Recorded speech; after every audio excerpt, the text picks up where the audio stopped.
Bueno, muy buenos días a todos. Vamos a dar comienzo al 27 encuentro de los Ateneos del capítulo de Psiquiatría Infanto-Juvenil de la Asociación Argentina de Psiquiatras. En la fecha de hoy nos convoca un tema relacionado con las cuestiones sociales. Mútense, por favor, los micrófonos. Sí, porque están... El tema que nos va a convocar hoy es atención jurídico-clínico-social de la niñez y adolescencia violentada y excluida. La coordinadora es la asistente social de nuestro hospital, Carolina Tobar García, la asistente social Cristina Haddad. Así que le doy la palabra a Cristina para que demos comienzo a la Ateneo. Les ruego a todos que muteen sus micrófonos, por favor. Cristina. Hola, buenos días a todos. ¿Me escuchan bien? ¿Me escuchan bien? Buenos días. Sí. Bueno, para mí es un honor que Marcia me haya convocado y que estemos participando por estos Ateneos, estos encuentros que me parecen súper enriquecedores y cada vez veo la sumatoria de más gente y los temas que se abordan. En realidad tiene una importancia para nosotros en el hospital impresionante lo que Marcia se está dedicando y ocupándose de estos encuentros, ¿no? Bueno, el tema que nos convoca hoy es atención, como dijo Marcia, jurídico-clínica social de la niñez y adolescencia violentada y excluida. Vamos a presentar al doctor Martín Segovia, que es el expositor, y a continuación las dos puntuadoras.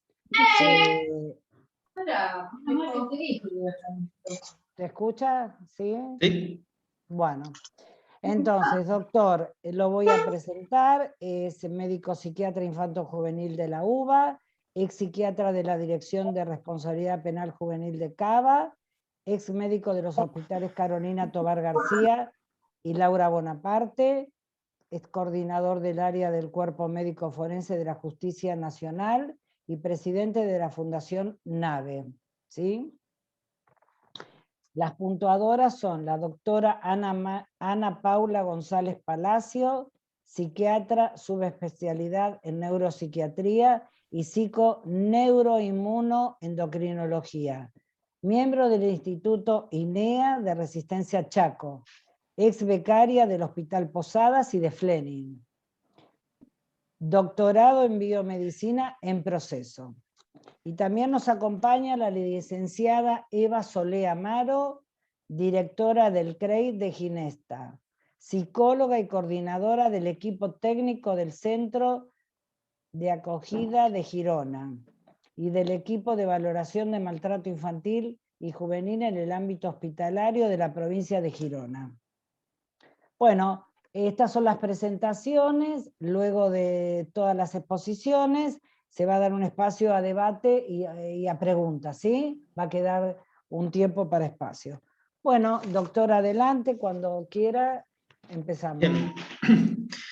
Bueno, en principio yo también quiero agradecer inmensamente esta oportunidad, la invitación de la doctora Breyer, que es una hermosa amiga y que me honra muchísimo con esta invitación a participar de este congreso.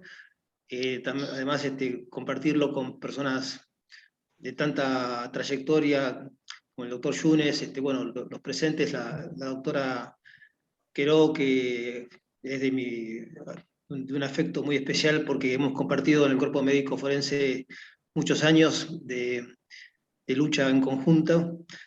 Y bueno, a todos los participantes y el auditorio, agradecimiento por este espacio, ¿no es cierto?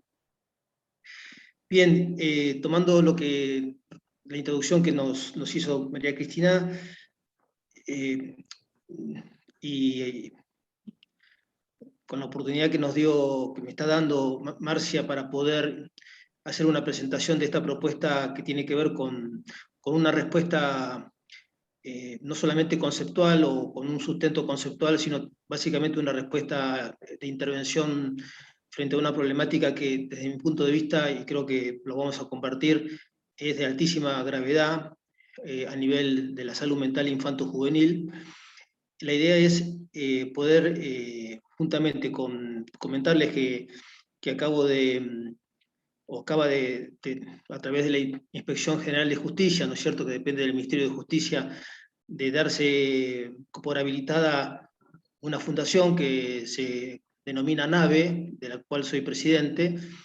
NAVE en alusión tanto a lo que representa una nave o una embarcación, ¿no es cierto?, como ahora les voy a transmitir, como también por las iniciales, ¿no es cierto?, en relación con la población a la que está dirigida esa embarcación, esa barca, digamos así, que es la niñez y adolescencia violentada y excluida, en alusión a las iniciales de la palabra nave. Este conjunto de conceptos, que también son experiencias, son vivencias, es historia de muchas situaciones vividas muy intensas con estos chicos, chicas y adolescentes. De lo que se trata es por un lado, de hacer un diagnóstico situacional de una situación que, como les decía, nos parece, creo que lo vamos a convertir, de altísima gravedad y urgencia.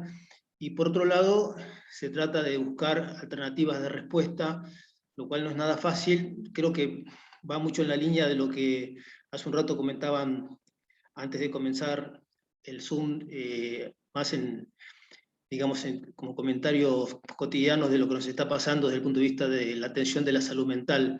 ¿A qué me refiero?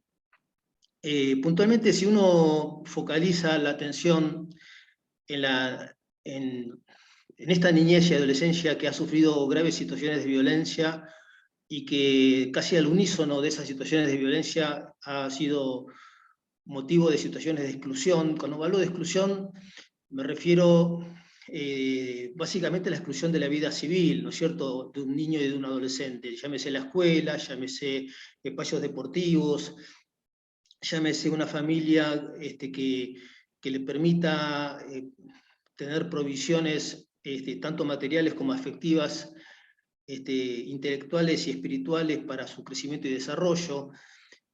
Una niñez y adolescencia que ha sufrido situaciones de violencia muy diversas, tanto en lo psicológico como en lo físico, en lo sexual, en lo institucional, o si no por la carencia de provisiones mínimas indispensables para su crecimiento y desarrollo.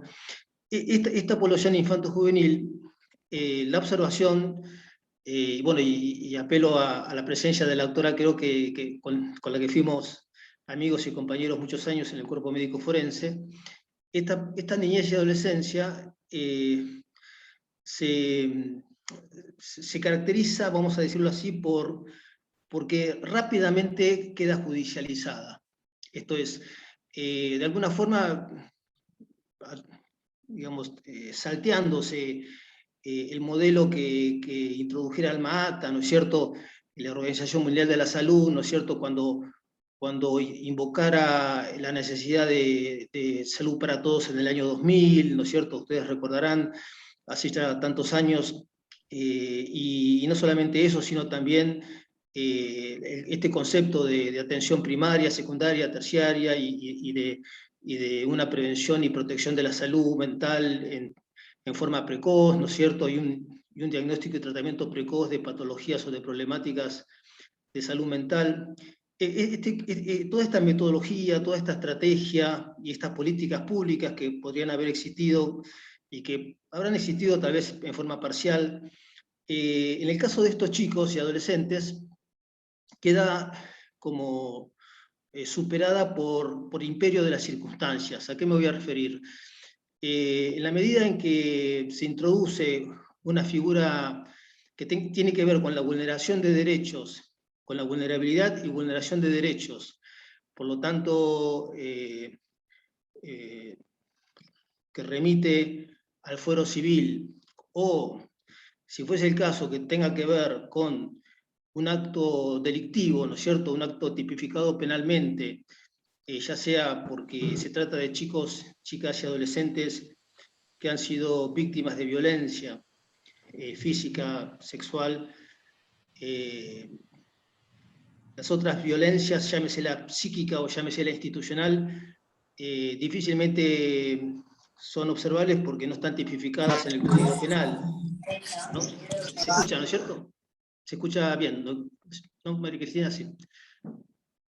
Sí.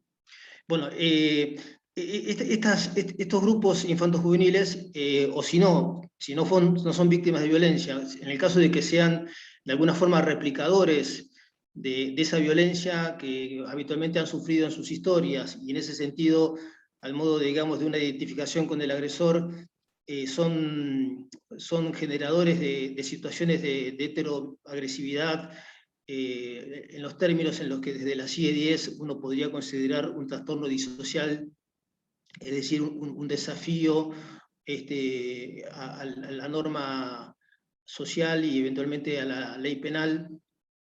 Estas poblaciones, lo que observamos desde la experiencia territorial de trabajar en comunidades, sobre todo en la que la situación social implica también una experiencia de carencia, de vulnerabilidad, ¿no es cierto? Lo que entre nosotros se ha llamado tradicionalmente las villas y que hoy más se da en llamar barrios vulnerables, a lo que nos lleva es a una problemática muy delicada, que es que estos niños y estos jóvenes, como decía recién, saltean las alternativas de una atención primaria y de una atención secundaria, un diagnóstico y tratamiento precoz, y rápidamente quedan judicializados. Esto es, suele ocurrir que la justicia, tanto civil, en el mejor de los casos, como penal, ya sea porque han sido autores de un hecho supuestamente delictivo o porque han sido víctimas de un hecho supuestamente delictivo, o supuestas víctimas de un hecho delictivo, mejor dicho, esta población, al quedar rápidamente judicializada, salteándose alternativas de atención tanto social como clínica, nos presentan un desafío a los que trabajamos desde el punto de vista del paradigma clínico y desde el punto de vista del paradigma social, que es que cuando el poder, vamos a decir así, la autoridad sobre la conducción de la estrategia de qué hacer con ese niño, con esa niña o con ese adolescente, está en manos de la justicia, de un juez, de un magistrado, los que intervenimos desde el punto de vista de la salud mental, desde el punto de vista social, funcionamos periféricamente, funcionamos como una alternativa a merced de que la justicia así lo disponga, y en tales términos somos, tal cual se lo entiende en el cuerpo médico forense, auxiliares de la justicia, digamos. Entonces, el rol de quien debiera haber sido protagónico en la prevención y en la atención de padecimientos psíquicos, termina siendo un rol subsidiario de lo que disponga un magistrado. Esto, bueno, por lo menos en la ley argentina y por imperio de las circunstancias jurídicas, determina que finalmente la posibilidad de atención de estos chicos, chicas y adolescentes sea de alguna forma el resultado de que la estrategia judicial así lo permita. Voy a dar un ejemplo muy actual porque me ocurrió anoche, que es muy representativo de lo que estoy diciendo. Anoche me llama por teléfono la abuela de un joven que yo atendí cuando trabajé en la Dirección de Responsabilidad Penal Juvenil de la Ciudad de Buenos Aires, cuando él tenía 15 años porque había cometido un homicidio, y por ser no punible, o sea, menor de 16 años en Argentina, entonces quedó en libertad. Yo soy testigo de cuánto la libertad de este adolescente se siguió, digamos, se condijo, vamos a decirlo así, con una modalidad de parte del personal de gendarmería, el personal policial del barrio en el que él vivía, en términos sumamente persecutorios sobre su comportamiento, de alguna forma la alternativa a que debió volver a su casa porque la ley lo consideró no punible por tener 15 años, fue que la respuesta policial, la respuesta de las fuerzas de seguridad, mejor dicho, porque en su barrio la fuerza de seguridad era la gendarmería, fuese el contralor casi, como decía, persecutorio de parte de su comportamiento, y efectivamente, al modo de una especie de profecía autocumplida, cuando cumplió 16 años, siguió en situaciones reñidas con la ley penal y fue efectivamente detenido porque ya con 16 años se habilitó su detención. Estuvo detenido hasta ahora que cumplió 18 años. Creo que lo comenté hoy, si no lo comento ahora, teniendo 15 años había cometido un homicidio del cual participó como testigo activo, pero testigo al fin, su hermano más chico, que en ese momento él tenía 15, su hermano tenía 9 años. Hoy su hermano más chico delinque todos los días, tiene 13 años y delinque casi diariamente, y es todo un desafío también para la política pública respecto a las situaciones de menores que están en comportamientos reñidos con la ley penal.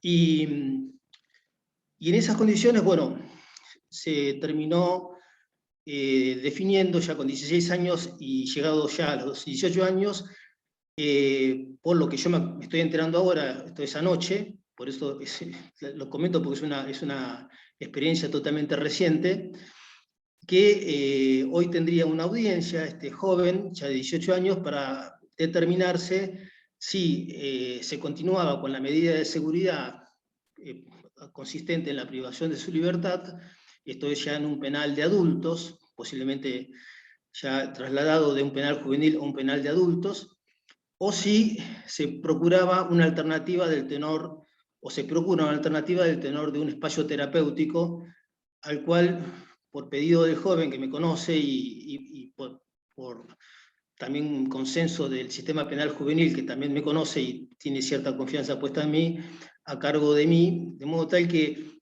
nos encontramos, y esto me parece más que importante, frente al conflicto entre dos paradigmas que en un punto terminan siendo contradictorios. Es decir, o la detención o el espacio terapéutico.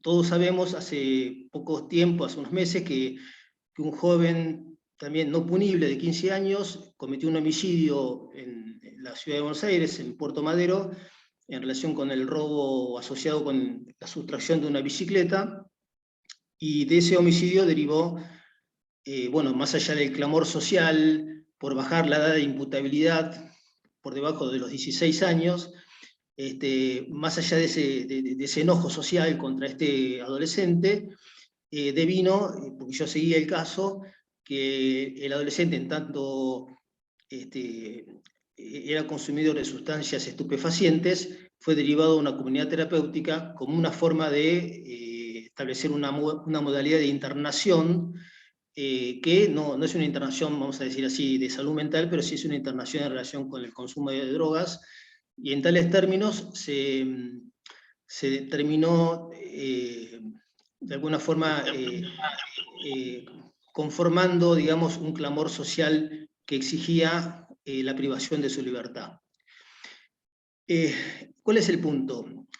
Que efectivamente nosotros los médicos legistas, los que trabajamos muy en relación con la justicia, sabemos que hay dos modalidades de privar de la libertad, en este caso a un joven o un niño, o a través de la detención de la medida de seguridad o a través de la medida de salud, que sería la internación. El punto, y esto me parece más que importante desde el punto de vista de las consideraciones en relación con la ley de salud mental, la 26657 en Argentina, una ley nacional, el punto es que cuando se piensa o se determina, o los equipos de salud mental, ¿no es cierto?, que están a cargo de las internaciones en hospitales de adultos o de niños y adolescentes en términos de salud mental, cuando se piensa en una internación, difícilmente se considere como un criterio de internación la situación que tiene que ver con un menor de edad hablo de menor de edad porque es el tema que nos convoca, ¿no es cierto? Tal vez la psiquiatría de adultos pueda hacer consideraciones al respecto, pero vamos a considerar el caso de los menores de edad. Un menor de 18 años, menor de edad en Argentina, y también para las Naciones Unidas, ¿no es cierto?, que considera niño a todo menor de 18 años, un menor de 18 años, mientras tenga más de 16 será punible, mientras tenga menos de 16 es no punible, pero en uno u otro caso, un menor de 18 años, si está en situación de eventual comisión de un delito con un arma, ¿no es cierto? Esto es, vamos a poner el caso del hermano menor de este joven el cual les nombré recién, esto es, este chico de 13 años. Si está en situación de delinquir diariamente,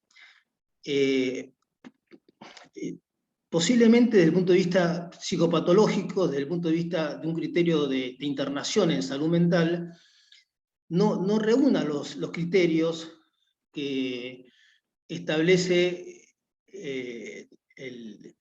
la conceptualización de lo que se llama riesgo cierto e inminente para sí o para terceros, que es lo que determinaría una internación por salud mental, como para que sea internado en un hospital en relación con este criterio de riesgo cierto e inminente para sí o para terceros, según lo dispone la Ley de Salud Mental 26657. Sin embargo, ¿cabe alguna duda, pregunto, ¿no?, de que un adolescente que diariamente sale a delinquir o varias veces por semana, permítame acá hacer una digresión, casi en términos de una adicción comportamental, porque yo no tengo la menor duda de que lo que casi menos importa para estos pibes cuando salen a delinquir es la plata que puedan llegar a hacerse de un acto delictivo. Más allá de que es verdad que con un acto delictivo estos pibes, estos chicos, pueden llegar a hacerse de la suma de dinero que otro difícilmente haga en un mes de trabajo. De modo tal que la oferta, desgraciadamente, la oferta que representa para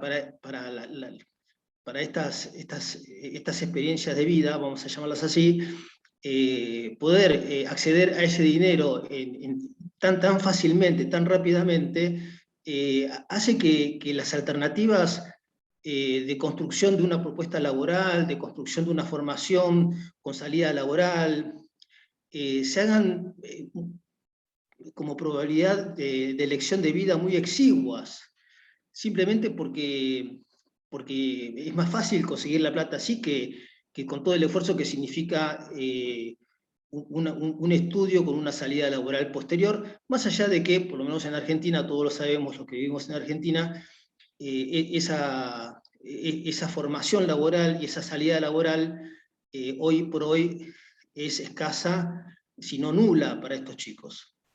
Entonces, de alguna forma, es difícil esperar otra cosa que el comportamiento delictivo en este tipo de adolescentes. Pero, aún salvando esta situación, que no es menor, a lo que nos confrontamos es a que desde el punto de vista de la Ley de Salud Mental, un joven, un adolescente que sale armado a delinquir, ¿quién podría imaginarse, quién podría introducir o pensar que no está en riesgo cierto e inminente para sí o para terceros?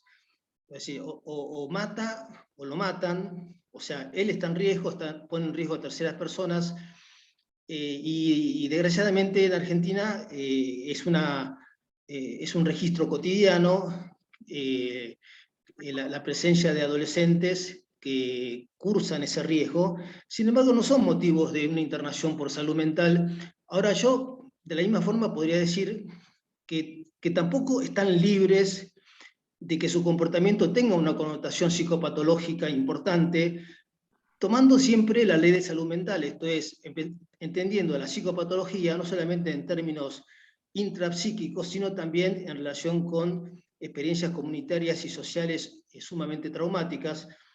Es decir, en todas estas experiencias de vida, como hemos como nosotros los que hemos trabajado varios años en el cuerpo médico forense hemos constatado, lo que suele observarse es un historial muy, muy doloroso de lo que Judith Herman llamó en el año 1990 trauma mental complejo. Este es un diagnóstico que no está presente en las clasificaciones internacionales de la CIE-10 ni tampoco del DCM, pero que a mí me parece de un inmenso valor, se condice fuertemente con lo que después Ben-Shakar introdujo como experiencia disruptiva. En definitiva, de lo que se trata, y siguiendo o empezando a hilar ciertos conceptos con lo que después podemos pensar respecto a los niños víctimas, no a los niños que cometen delitos, sino a los niños víctimas, se condice con el famoso traumatismo del silencio, el síndrome de acomodación de Summit, o si no, en definitiva, experiencias de naturalización del sufrimiento, del padecimiento, a costa de un altísimo grado de disociación psíquica, por el cual, en este caso, delinquir no es representado como una experiencia disonante desde el punto de vista cognitivo, sino que es introducido como vamos a decirlo con los términos de ellos, como un trabajo. Ellos cuando salen a delinquir, salen a trabajar casi de la misma forma en que nosotros salimos a trabajar cuando salimos a hacer nuestras labores cotidianas. Ellos salen a delinquir y para ellos es un trabajo, y llamarlo trabajo, cuando uno escucha que lo llaman trabajo, la verdad es que hay que tomar ese concepto en toda la amplitud del término. Ellos reconocen que es una alternativa válida, no les produce ninguna experiencia, o difícilmente les produzca una experiencia que les replantee la elección que están haciendo con su vida. Y esto, no me quiero pasar, María Cristina, por favor, si me voy acercando a la hora, te pido que me avises, ¿puede ser? Bueno. No se escucha, no se escucha. No importa, bueno, voy a tratar de ir cerrando en 5 o 10 minutos, ¿está bien? Sí, 5 o 10 minutos más está bien, doctor. Sí, así puedo manejar los tiempos porque tengo miedo de excederme. Porque quiero dejar un tiempo también para el caso de los chicos que son víctimas de violencia. Pero para cerrar con el caso de los chicos que son autores supuestamente de actos delictivos, entonces, esta naturalización, este acostumbramiento a esta experiencia, por ejemplo, en el caso de estos dos chicos que acabo de nombrarles, que son dos hermanos, ¿no es cierto? Uno de 18 años y otro de 13, que acabo de traerlos como ejemplos muy vivos porque son actuales. Uno, porque yo he conocido a las familias, he ido a trabajar con las familias, conozco a la abuela, o sea, tienen familiares muertos en ocasión de robo, tienen toda una historia de abuelos, de padres y de hermanos que se han dedicado a este tipo de comportamientos. Entonces, y con esto cierro, hay que hacer esa diferencia que Piaget hacía entre moral autónoma y moral heterónoma. Hoy en día, y me pasó hace muy poquito a raíz de otro caso, del que me pidieron también hacer un informe en relación con el cuerpo médico forense a raíz de una junta, porque ya había cumplido 18 años y los psiquiatras adultos tenían un criterio diferente al mío como psiquiatra infanto-juvenil, aunque yo ya estaba jubilado, pero me pidieron cuenta de por qué yo había informado que estaba dentro del artículo 34, o de las previsiones, mejor dicho, del artículo 34 del Código Penal, esto es que no habría podido comprender la criminalidad del acto ni dirigir sus acciones, este joven, cuando en realidad los psiquiatras de adultos habían considerado que sí había podido comprender y dirigir. Y cuando yo di cuenta frente a la justicia de por qué yo consideraba que no podía comprender ni dirigir, lo sostuve en que justamente en este concepto de Piaget, en esta diferenciación entre moral autónoma y heterónoma, esto es, una cosa es entender y otra cosa es comprender el acto delictivo o el comportamiento disocial. También un chico de 5 años, vamos a decirlo así, puede entender que está mal llevarse no sé, un chico de 6 años que va a primer grado, puede entender perfectamente que está mal llevarse la lapicera del compañero. Eso no quiere decir que sea punible. Sería ridículo imaginarse a un chico de 6 años bajo el imperio de la ley penal. Sin embargo, y con esto cierro, hay cierto clamor social por bajar la edad de imputabilidad. El tema, o lo que yo les preguntaría a los que así lo plantean, es ¿hasta qué edad la quieren bajar? Porque en ese caso, a los 6 años también se puede llegar a entender lo ilícito de un acto, y no por eso se comprende lo ilícito de un acto.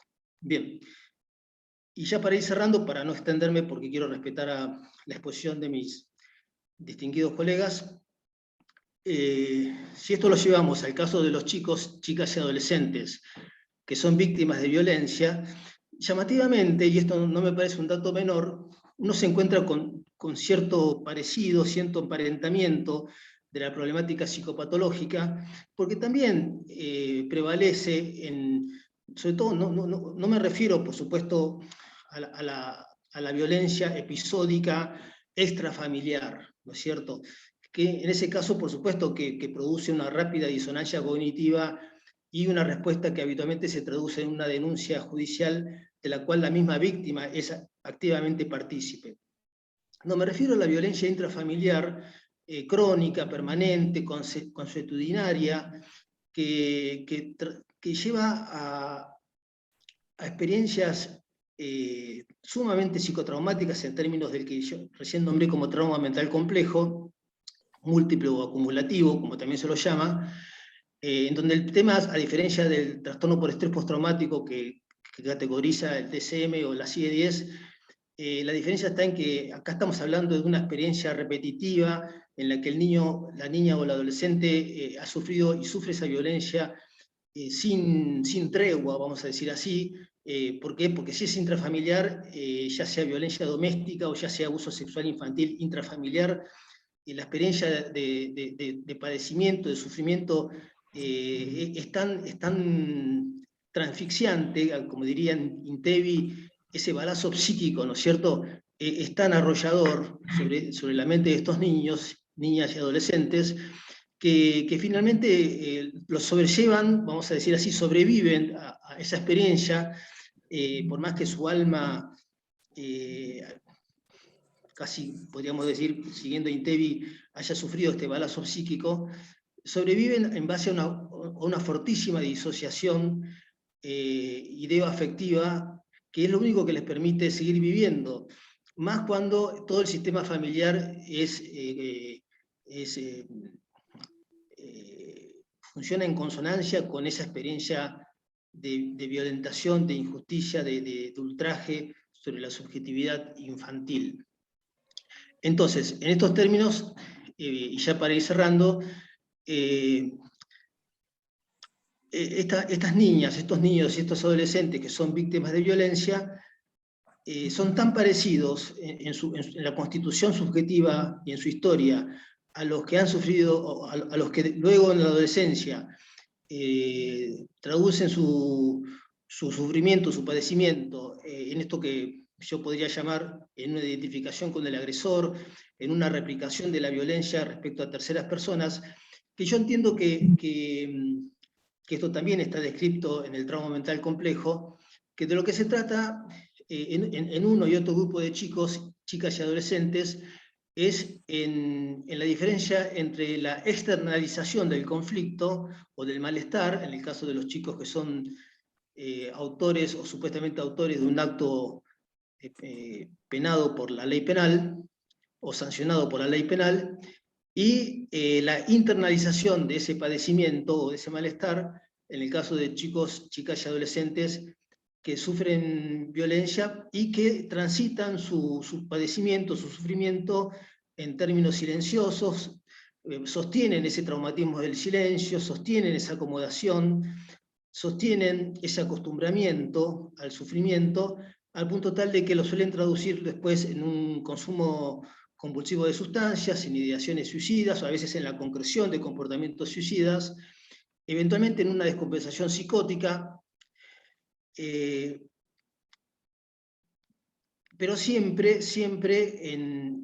en un comportamiento en el que la psicopatología transita desde el silenciamiento. Para finalizar, en uno y otros chicos, chicas y adolescentes, y con esto cierro el concepto, y también la convergencia entre ambas poblaciones, no me parece poco, poder investigar sobre el emparentamiento entre unos y otros chicos, chicas y adolescentes, siempre en base al trauma mental complejo que sustenta su clínica, y su expresión ya sea internalizada o externalizada. Lo que prevalece en unos y otros chicos, chicas y adolescentes, entonces, es que han debido y tienen que soportar esta experiencia con un rasgo que es absolutamente llamativo y que ha de ser convocante para quienes trabajamos en la salud mental infanto-juvenil, que es el siguiente: difícilmente pidan ayuda, difícilmente en ellos se observe demanda terapéutica. Entonces nos encontramos con otro choque de paradigmas, más desde el punto de vista de los que trabajamos en salud mental, que es de qué se trata proveer de tratamiento, de esperar la demanda, como tradicionalmente se ha pensado siempre esta relación paciente-terapeuta, o nosotros debiéramos ir a generar la demanda con esta población, porque esta población, yo les puedo asegurar, y los invito a que me desmientan, o que mejor dicho no me desmientan, porque yo no estaría mintiendo, a que transmitan su disonancia con este concepto los que trabajan con este tipo de población. Estos chicos, chicas y adolescentes no pueden pedir ayuda, no pueden presentar demanda terapéutica. Entonces, el sistema de salud mental, en la medida en que se sostenga en la demanda, difícilmente los atienda.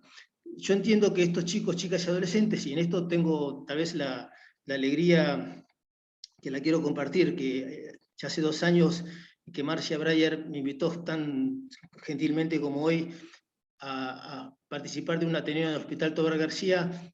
Me acuerdo que se acercó, cuando terminó la presentación mía, se acercó la directora del Hospital Tobar García y me dijo: qué bueno el concepto, doctor, de ir en búsqueda de estos pibes o de estas chicas, en vez de estar esperando que vengan a buscar demanda terapéutica. Bueno, eso me fortaleció muchísimo en seguir trabajando en este aspecto, y de por sí yo creé en su momento, en el que actualmente se conoce como Hospital en Red, Laura Bonaparte, antes el Cenareso, un dispositivo que se llamó Humanar, Unidades Móviles para la Atención de Niños, Niñas y Adolescentes en Situación de Riesgo, que estuvo abocado, y dispositivo al cual introduje ahora en la Fundación NAVE, a ir a buscar a estos chicos, chicas y adolescentes a donde estén, y tal vez desde el arte de la persuasión, desde el arte de la convicción, del convencimiento, poder seducirlos, vamos a decir así, para que puedan hacer un tratamiento y para que puedan introducirse en una experiencia que seguramente va a ser muy dolorosa, muy penosa, y posiblemente en algún punto los hará renuentes a dejar su anterior estado de vida, ya sea seguir disociados a través del acto delictivo, seguir disociados a través del consumo de drogas o experiencias parecidas, para poder introducirse en la exploración de su mundo interno y sí generar una restitución de su sufrimiento en términos terapéuticos. Bien, no me quiero exceder más, por eso dejo la palabra. Muchas gracias.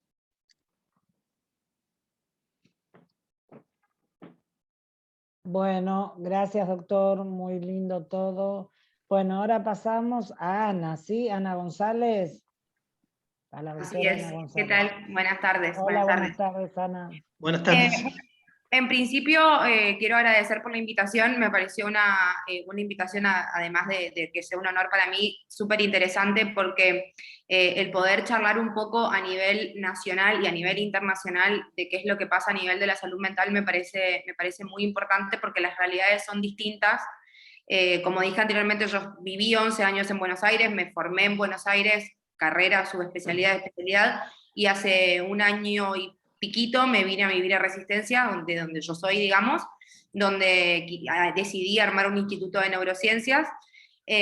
La realidad de a lo que yo me enfrenté, que si bien obviamente tengo mamá y papá psiquiatra, o sea que estaba, digamos, empapada en todo lo que es la salud mental en Resistencia, la realidad con la que yo me encontré cuando vine es bastante compleja. Obviamente sabemos que a nivel salud hay complejidad en toda la Argentina, pero la realidad es que en el interior del país se ven muchísimas dificultades y muchísimas carencias. Y con respecto a la salud mental, muchísimas más. Y con respecto a la salud mental infanto-juvenil, muchísimo más. La realidad es que a partir del año pasado recién empezamos a tener en Resistencia, que es una capital de una provincia, un psiquiatra infanto-juvenil. La realidad es que no había psiquiatra infanto-juvenil. Además de eso, neurólogos infantiles tampoco, que ahora sí hay dos profesionales muy buenos en Resistencia, pero la realidad es que no contamos con equipo infanto-juvenil. Entonces lo que se hace muy dificultoso tratar este tipo de patologías a estos chicos que están violentados o en vulnerabilidad, como dijo el doctor anteriormente, lo cual termina siendo una dificultad muy grande para la población acá en el Chaco, ni hablar del interior. O sea, esto les estoy comentando en la capital, que tiene 350.000 habitantes más o menos. Imagínense lo que es el interior del Chaco. La realidad es que acá, con respecto a dispositivos, para poder acoger o tratar chicos vulnerables o violentados o excluidos, hay muy pocos o casi nulos. Con respecto a lo que es el área pública, contamos con alguno que otro, que obviamente en este momento están totalmente colapsados, no hay lugar. Recién el concepto que dijo el doctor de ir a buscar a estos chicos me pareció muy interesante y que sería algo que está bueno, digamos, porque justamente cuando nosotros llegamos a estos chicos es cuando ya delinquieron o cuando tuvieron algún problema judicial o cuando estaban en la calle, digamos, bajo el consumo de sustancias y los encuentran en la calle, que son gente en general muchas veces en situación de calle o que no tienen recursos, y estaría buenísimo el tema de ir a buscar a los chicos. El tema es por ahí cómo tratarlo acá en Resistencia, o en el Chaco, o en provincias donde no hay recursos ni siquiera para atender la demanda. Lo cual, la realidad es que ojalá esto cambie en algún momento, y creo que lo que estoy viendo es que, bueno, mucha gente que se va a formar afuera o que son de una ciudad del interior y se van a formar a Buenos Aires, deciden volver para que justamente esto cambie. Por lo menos desde mi lugar personal fue lo que, digamos, lo que yo quise empezar a hacer también, pero la realidad es que acá en el interior se nos dificulta mucho. Imagínense que a nivel internación, que también lo explicaba el doctor con esto de la diferencia, ¿no?, de cómo elegir una medida de seguridad o una medida de salud cuando no deberían ser excluyentes, digamos. Se ve mucho en el adulto, obviamente, hay un caso muy, bueno, que no viene al caso ahora, pero hay un caso muy conocido a nivel nacional que está internado en una institución psiquiátrica donde yo trabajo, donde está eso, o sea, se le da el alta, no se le da el alta, es peligroso, no es peligroso, y empieza a ver como, y que pasa mucho con los chicos, obviamente, más que nada porque justamente terminan judicializados antes de ser tratados, y empieza todo este tema, ¿no?, del psiquiatra, de la justicia, y no terminamos siendo partícipes, sino como una cuestión secundaria, como dijo el doctor, y al final termina siendo perjudicado a esa persona que al final es inimputable, o no, tiene un trastorno de salud mental o no. Entonces, digamos, todo empieza a dificultarse, pasa muchísimo tiempo y el perjudicado obviamente es el paciente. Otra cosa que me parece interesante también, que yo, obviamente, como les dije, vengo de familia de médicos, siempre, y con otros colegas de muchísima más experiencia, obviamente, hablo sobre cómo era la psicopatología antes, y la realidad es que en poco tiempo cambió mucho la psicopatología, por algo no menor que es el consumo de sustancias. Cada vez los chicos empiezan a consumir sustancias cada vez más chicos, obviamente ese desarrollo cerebral no es el mismo, y la psicopatología va cambiando y además lo hace muy, muy dificultoso después el tratamiento. Así que, bueno, en realidad era exponer un poco qué es lo que pasa acá en el interior. Nosotros contamos, como les decía anteriormente, con respecto a la internación. Nosotros tenemos el hospital público que tiene un área de salud mental, que imagínense lo que está pasando en este momento por el tema COVID, lo cual estamos viviendo una situación muy compleja. Los pacientes no tienen a dónde acudir de manera de guardia, porque el hospital está colapsado también. Imagínense que a nivel internación yo veía por ahí lo accesible que era internar un paciente que tenga riesgo cierto o inminente para sí o para terceros, que obviamente tiene criterio de internación en Buenos Aires, a lo que es acá. Realmente nosotros tenemos que sostener no solo niños con criterio de internación, sino que adultos también en las casas con internación domiciliaria. Muchas veces no cuentan con contención familiar. Cuando cuentan con contención familiar, bueno, involucramos a la familia, pero en muchos casos no, y estos chicos vulnerables son los que menos cuentan con familiares. No tenemos dónde internarlos. No hay. Realmente tenemos una sola institución psiquiátrica privada donde yo también trabajo, que es solamente para obras sociales. Ahí hay un hogar de discapacitados, para chicos discapacitados, que trabaja muy bien, pero pensemos en un lugar donde tienen acceso una población muy reducida, que son niños que tienen obra social, ¿sí? No estamos hablando de los niños de barrios más vulnerables, donde no tienen acceso, donde también aumenta el consumo de sustancias, las familias violentas y toda esta cuestión, digamos, social también que está pasando. Entonces, vuelvo a repetir, me pareció muy interesante esto de poder expresar desde otros lugares cómo es lo que nosotros vivimos acá. Con respecto a lo legal, también pasa esto de tener que decidir si es una medida de seguridad o una medida de salud. Es muy difícil muchas veces encontrar el conjunto, digamos, de poder tratar las dos cosas a la vez, y eso termina, bueno, obviamente perjudicando al menor, al niño o niño adolescente, que termina, digamos, yendo de acá para allá. Tiene que estar preso, no tiene que estar preso, tiene que ir a un lugar, tiene que ir a un hogar, ok, tiene que ir a un hogar, no hay hogar. Terminan en la casa nuevamente, donde son violentados dentro de la casa y donde muchas veces los mismos padres son los que delinquen y los llevan a los chicos. Entonces, digamos, es un círculo muy difícil de cortar. Así que la verdad es que lo que a nosotros nos pasa acá es la dificultad de acceso a los recursos. Muchísimos no tenemos acceso a recursos. Gracias a Dios veo que sí está dentro de todo cambiando un poco eso. Tenemos un hospital pediátrico que es excelente, pero imagínense que tenemos un solo hospital pediátrico para toda la Resistencia y alrededores, ¿sí? Estamos hablando del interior del Chaco, que no tiene recursos, o sea que todo termina viniendo acá a Resistencia, como pasa a nivel nacional, que todos terminamos yendo a Buenos Aires. Se termina colapsando el sistema, no hay recursos, no hay profesionales, y menos en esta situación tan complicada como es el COVID, que me parece que no se le dio importancia. Obviamente la prioridad era la pandemia, ¿no? Pero no se le dio importancia al paciente de salud mental. O sea, no importa, nos atiende por guardia, el tema principal es el COVID, cuando en realidad el paciente crónico, sea de salud mental, sea cardiológico, sea neurológico, también sigue necesitando asistencia, y eso hizo que ahora, me imagino que muchos deben estar de acuerdo con respecto a la descompensación tan grande de pacientes de salud mental que se está viendo un montón, y ni hablar, porque aparte de toda la salud, como que el último orejón del tarro siempre es el paciente de salud mental. Como el que puede esperar, el que no importa, el que si se quiere matar, bueno, no, primero vemos al paciente que está con dificultad respiratoria y el paciente se termina suicidando. Acá pasó en el Hospital Perrando hace poco, y la verdad es que estamos como con mucha dificultad con respecto a eso. Y bueno, ni hablar de los niños, que si encima dentro de la salud mental, dentro de la salud, los de pacientes de salud mental son los últimos orejones del tarro, imagínense estos niños, donde la dificultad familiar, uno termina naturalizando eso, ¿sí? El niño que se encuentra drogándose en la plaza, lo naturaliza, pobre, en realidad viene de un lugar vulnerable, pero no se puede hacer nada por el hecho de que por la situación que estamos viviendo y por los pocos recursos con los que contamos. Así que, bueno, nuevamente les agradezco un montón la invitación. Me pareció nuevamente muy interesante poder evaluar un poco todas las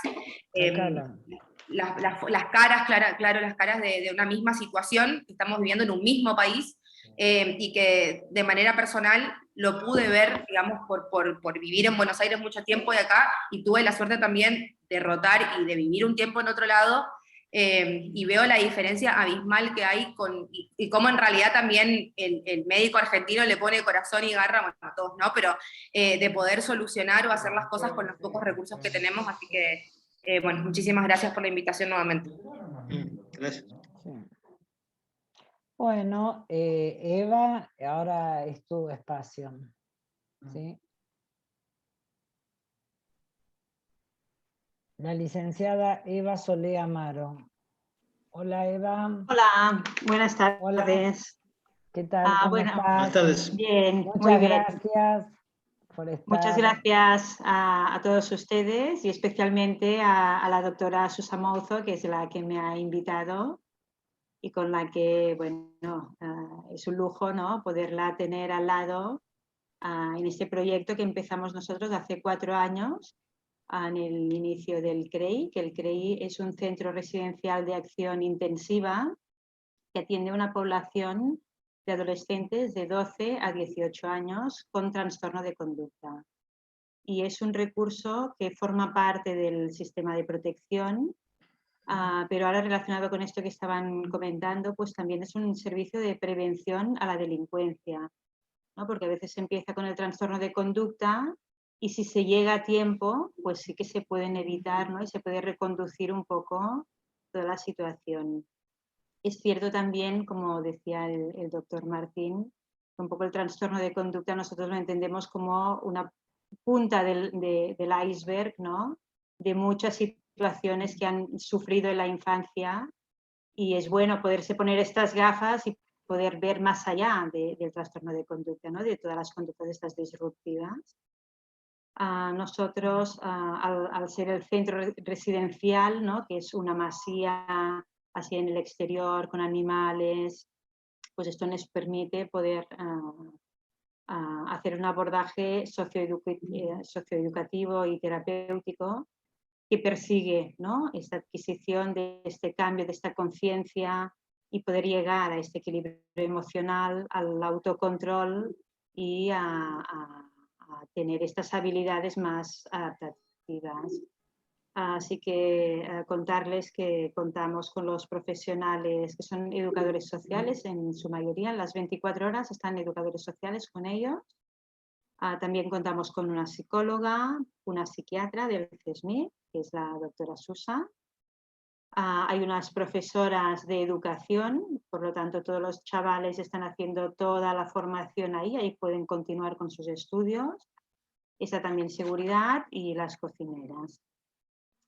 Nosotros, nuestro marco teórico, teniendo en cuenta que los adolescentes viven en el CREI las 24 horas del día, todo el año, ¿no?, nuestro modelo pues parte de las necesidades que tienen estos jóvenes. Por lo tanto, en primera instancia, el marco teórico se basa en la teoría del apego, ¿no?, entendiendo la base segura como método, basado en, bueno, en esto, ¿no?, en la necesidad vital que tiene la especie humana, ¿no?, de este apego para la supervivencia. Y la experiencia lo que nos aporta es que la mayoría de jóvenes que nosotros atendemos sufren un trastorno de apego, la mayoría con apegos muy desorganizados, ¿no? Pues esta conexión de alguna manera entre el estilo vincular y cómo se ha ido conformando, ¿no?, todo el cerebro, cosa que también correlaciona con las dificultades extremas de relación. Por lo tanto, nuestra acción educativa está centrada en el fomento del apego como eje transversal. Esto es muy importante para nosotros, porque sí que pensamos que tiene este carácter terapéutico y reparador, ¿no?, como decíamos antes, de todo lo que han ido viviendo en su infancia. Bueno, tenemos también como eje la base segura, ¿no?, la estrella de la base segura de Bowlby y Schofield, es la disponibilidad, ¿no?, de los educadores. Bueno, al final es de todo el equipo, ¿no? Esta sensibilidad, ¿no?, que sientan, que los entendemos, que estamos ahí, que los aceptamos, ¿no? La aceptación también es muy importante, el que ellos se sientan partícipes y que pertenecen a alguna cosa, ¿no? Y aunque somos conscientes de que los sistemas de apego tienden a ser estables, sí que en la adolescencia pues hay estas reorganizaciones neuronales y bueno, yo estoy ahora muy conectada con todo esto, ¿no? En los periodos de sensibilidad, los que también se dan en la primera infancia y que autores como Van der Rief-Floyd, por ejemplo, pues hablan de estas etapas vulnerables, ¿no?, que en función de la respuesta de los cuidadores pues pueden permitir o una evolución o una regresión. También en esta reorganización neuronal que hay en la adolescencia, yo creo realmente que es posible, ¿no? Que en función de la respuesta del cuidador pues pueda llegar, ¿no? Esta evolución o regresión. Otra cosa que también trabajamos nosotros es la educación emocional, ¿vale? Porque es lo que comentaba también el doctor Martín, ¿no? Que nos encontramos con adolescentes muy desconectados, muy disociados, seguramente como mecanismo de supervivencia, ¿no? Que no han tenido otra opción que involuntariamente pues caer aquí, pero sí que trabajamos mucho con la autoconciencia emocional, ¿no? Que poco a poco se pueda ir cultivando pues esta capacidad de identificar las emociones que sienten en su propio cuerpo y les vamos intentando enseñar a poner palabras y a expresarlo, ¿no? También la teoría sistémica es muy importante porque también nosotros entendemos que no puedes trabajar solo con el adolescente, ¿no? El adolescente no está solo en el mundo, sino que es súper importante toda su historia de vida, su entorno y sobre todo su familia. Por lo tanto, sí que intentamos, en la medida de lo posible, ¿no? Y también depende de las situaciones, porque hay situaciones de todo tipo, pero en la medida de lo posible siempre intentamos involucrar a la familia. ¿De qué manera? Pues en primer lugar intentamos legitimar el dolor y las emociones que sienten toda la familia, que se puedan explicar cómo lo han vivido, cómo lo han sentido, ayudando también a redefinir las relaciones entre la familia y el adolescente, intentando empoderar a las familias, ¿no? Que muchas veces a nosotros nos llegan familias pues muy castigadas por intervenciones que se han sentido muy deslegitimados por los profesionales y después también es importante, ¿no? de recuperar el rol paternal de alguna manera, no culpabilizar, ¿no? Y poder entender entre todos pues, bueno, que han sido situaciones que se han dado y que toda la familia pues, ha actuado como han podido, ¿no? de la mejor manera que han podido. Sí que también intentamos, bueno, que en parte es nuestra tarea, ¿no? Identificar el funcionamiento, los subsistemas parentales, conyugales, fraternales, los roles, los límites, y intentamos hacerles conscientes, ¿no? de estos patrones familiares.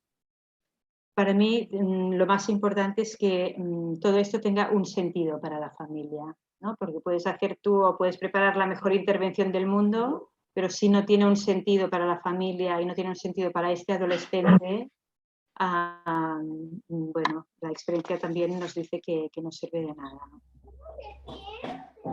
Y finalmente también otra cosa que estamos muy centrados en trabajar es todo el tema del trauma, ¿no? Porque como comentaba también el doctor Martín Segovia, las experiencias extremas de violencia y exclusión, además si son reiteradas, ¿no? A lo largo de todos los años, pues esto se convierte en situaciones traumáticas, ¿no? Pequeñas, encapsuladas, y estrategias de afrontamiento que poco a poco han ido integrando y que ahora ya les salen de forma inconsciente. Pues poco a poco también intentamos detectar estas estrategias de afrontamiento y que ellos sean conscientes y puedan trabajar a partir de aquí. ¿Qué más? Y después, bueno, todo esto lo podemos hacer gracias a que al principio de todo nosotros intentamos, pues, bueno, tenemos un método conductual de fichas, porque si, lo primero necesitamos parar estos procesos pues, más disruptivos, ¿no? Estas conductas más disruptivas.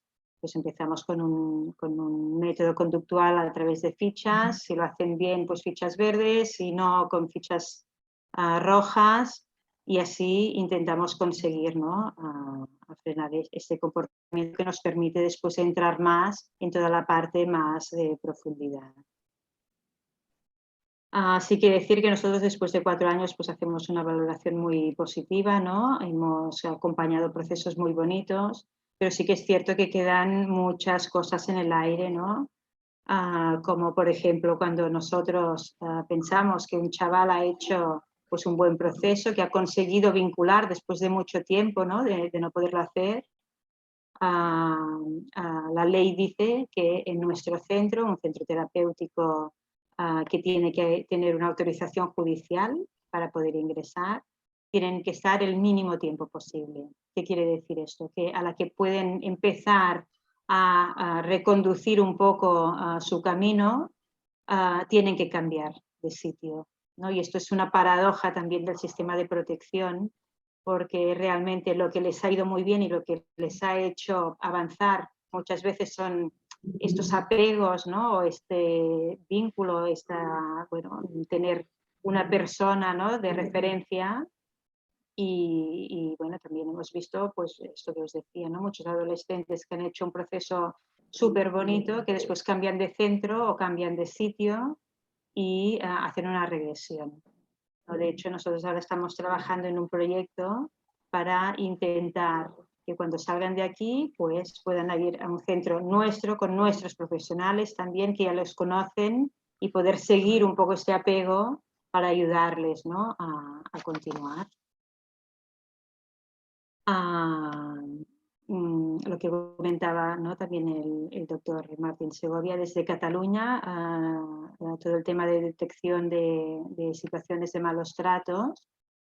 Sí que están, bueno, en primer lugar los servicios sociales, ¿no?, que ya atienden a familias multiproblemáticas, y desde aquí, pues bueno, hay una detección, pero los casos que no están detectados, sí que hay un protocolo muy exhaustivo y muy claro en las escuelas, en los institutos, en los hospitales, que si hay una mínima sospecha, sí que se activa directamente, hacen una denuncia a juzgados y se activa todo el protocolo de protección de menores. Después un equipo pues va al hospital o a la escuela o donde sea y hacen toda esta valoración de detección de los malos tratos. Yo estoy totalmente de acuerdo con lo que comentaba, ¿no?, el doctor Martín, que hay esta dificultad muchas veces de intervención cuando las situaciones están judicializadas, ¿no? Porque nosotros nos hemos encontrado muchas veces, ¿no?, que se activa este protocolo y después a nivel judicial pues hay todo esto, ¿no?, que hay los papás por un lado, el adolescente por el otro, y cuesta de lidiar todo esto, ¿no?, que de alguna manera en lugar de ayudar muchas veces entorpece, ¿no? También nosotros en esto que decía, ¿no?, de que vamos a buscar a los chicos y no esperemos que vengan. Yo en este sentido pienso que hay pros y hay contras, ¿no? Porque a veces cuando vas a buscarles, como no tienen la voluntad de hacer, de querer trabajar, ¿no?, y de querer hacer este avance, ¿no?, y esta terapia, pues es difícil. Pero también nuestra experiencia nos dice que muchos adolescentes que nos han ingresado a nosotros contra su voluntad, que ellos ni tenían conciencia de que tenían que trabajar nada, ni tenían la voluntad, poco a poco han ido entrando y han podido hacer un proceso que ha sido muy productivo y que ha sido terapéutico y reparador. Y lo que decía Ana Paula también, ¿no?, que nosotros aquí en Cataluña también nos lo encontramos, y es que cada vez más los chicos pues consumen tóxicos a edades más tempranas y tóxicos más fuertes, ¿no?, y que están más normalizados, ¿no? Aquí, por ejemplo, el consumo de cannabis está como muy normalizado. Hasta hay chavales que ni tan solo lo consideran tóxico, ni no lo consideran droga. Es como, no pasa nada, me fumo un porro y aquí me quedo, ¿no? Por lo tanto, esto sí que es un problema de la sociedad ya en general, no de un sitio en concreto, sino que en general. Ya para finalizar, sí que ha habido una cosa que me ha hecho mucha ilusión, doctor Martín, que nosotros en el CREI sí que tenemos una metáfora y es un poco parecida a la metáfora que decía usted de la nave, bueno, de la barca, ¿no? Que nosotros decimos, tenemos así como una especie de cuento que lo explicamos siempre a los chavales cuando vienen, ¿no? Que decimos, bueno, cuando nacemos tenemos una barca, ¿no? Y vamos, nos metemos al mar y empezamos a navegar y depende, ¿no?, del temporal, de las olas, bueno, de todo lo que te vas encontrando, pues a veces esta barca se va deteriorando, ¿no? Y cuando llegan a la ginesta, pues un poco la tarea que tienen es de reparar esta barca para poder volver a navegar de forma autónoma. Y me ha hecho gracia, ¿no?, que usted también comentaba algo parecido. Digo, mira, Está muy bien. Me encantó. Ujú. Me encantó. Muy bien. Yo por mi parte ya estaría. Bueno, para continuar realmente las exposiciones excelentes, y también coincido en las situaciones de lo que nos cuesta a nosotros los profesionales trabajar con todas estas situaciones que no son fáciles. Bueno, ustedes como saben, como presentó Marcia, yo trabajo en el Hospital Infanto Juvenil, Carolina Tobar García, y a la tarde trabajo en el área de educación, que acá estoy leyendo como que dicen las escuelas en la Argentina no están preparadas para detectar casos de malos tratos y violencia. Hay algo de todo esto, pero también yo creo que la escuela es la primera donde detecta, nosotros en entrevistas que yo tengo con escuelas, lo primero que detectan las problemáticas de abuso o de violencia o cuál fuera la situación familiar, es la escuela, porque en realidad hasta los chicos a veces comentan en estos encuentros que tienen de ESI, que son, hay chicas que han podido acercarse a la docente y hablar de su problemática, en esos encuentros que hay. Bueno, sabemos que lo social está muy, muy, muy afectado, y cuesta mucho, y las familias quizás a veces, también como decía acá la doctora, hay que hacer el enlace en familia, que el niño acepte el tratamiento, poder que sean consecuentes con el tratamiento, porque vienen 2 veces, no vienen más, los tenemos que salir a buscar, volvemos a llamar, llamo reiteradas veces, no concurren a la escuela. Este año también lo de la pandemia, yo creo que afectó muchísimo, muchísimo las situaciones, ¿no? Con esto de que pasan de grado, no van al colegio, está bastante complicada la cuestión social, es como estábamos hablando. Bueno, acá hay muchas felicitaciones, agradecimientos a los expositores y preguntas. A ver por dónde empezamos. Marcia, ¿cómo estamos con el tiempo? Si alguien puede ir... Sí, tenemos tiempo para las preguntas. Empezamos desde la primera de todo, creo que fue Suni. Suni está preguntando si un menor con un arma... corre riesgo cierto e inminente. Creo que para sí y para terceros. Eso es una pregunta. Un menor con un arma, ¿corre riesgo cierto e inminente? Yo creo para sí y para terceros, no sé. ¿Quién? Doctor. Las respuestas para el panel, ¿sí? Sí, Martincito, ¿querés contestar? ¿Me escuchan bien? Sí. Sí. Yo no tengo la menor duda de que corre riesgo un menor, por supuesto, armado, me refiero a eso, ¿no? Un menor armado como este jovencito que le comenté como ejemplo, que conocí actualmente, pero que tiene una historia junto con su hermano del que les hablé al principio, que ahora tiene 18 años y que tiene una situación de homicidio cuando él tenía 15. Yo no tengo la menor duda de que estos chicos, en la medida en que salen a delinquir armados, no con un arma de juguete, o como se dice habitualmente, o como un simulacro de arma, sino como un arma con potencialidad de dar muerte, pero es una obviedad que están en riesgo cierto e inminente. Lo que pasa es que, a ver si coinciden ustedes, en Argentina, no sé cómo será en otros países, en España puntualmente, tomando la lindísima exposición que acabamos de escuchar de la doctora, en Argentina se ha hecho una fractura, se ha hecho un divorcio entre lo social y lo clínico, que ha llevado a que estos problemas, en tanto son considerados sociales, la clínica se desentiende de estos chicos. Recién un comentario que no recuerdo quién lo hizo, avalaba la idea de que un niño y un adolescente que que comete este tipo o está en este tipo de situación delictiva está en riesgo cierto e inminente. A ver, ¿qué duda cabe? La prueba está en los hechos, en las consecuencias, en las muertes que se producen a partir de que adolescentes salen con comportamientos violentos. Bueno, en España acaba de ocurrir el caso de este chico Samuel, ¿no es cierto? Era el nombre, creo. En relación con una situación supuestamente asociada a homofobia, ¿no es cierto?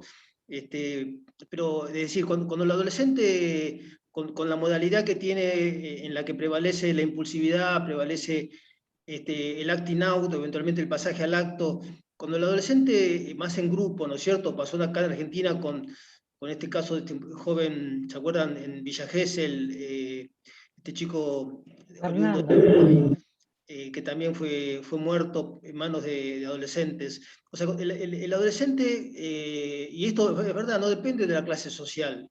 Sería un error pensar que es un problema de los pobres, sería estigmatizante realmente. Cuando el adolescente se precipita a comportamientos violentos, posiblemente si es evaluado por un equipo de salud mental, no se le ve criterios de internación. Pero ese mismo adolescente es cuestión de horas que puede hacer un pasaje al acto en términos de violencia, en lo que queda expuesto él y quedan expuestas otras personas respecto a poder terminar en hechos de sangre, inclusive de muerte. Y en tales términos, yo desacuerdo con hacer esta diferenciación entre los problemas sociales y los problemas clínicos, porque en realidad es como hacer la diferenciación entre problemas judiciales y problemas clínicos sociales. Es decir, los problemas judiciales de estos chicos están insertos en un padecimiento clínico social, y los problemas sociales de estos chicos están atravesados por la clínica. Y cuando un chico llega con una problemática clínica de estas características, por supuesto que tiene una faceta social, pero eso no le quita entidad clínica de riesgo cierto e inminente.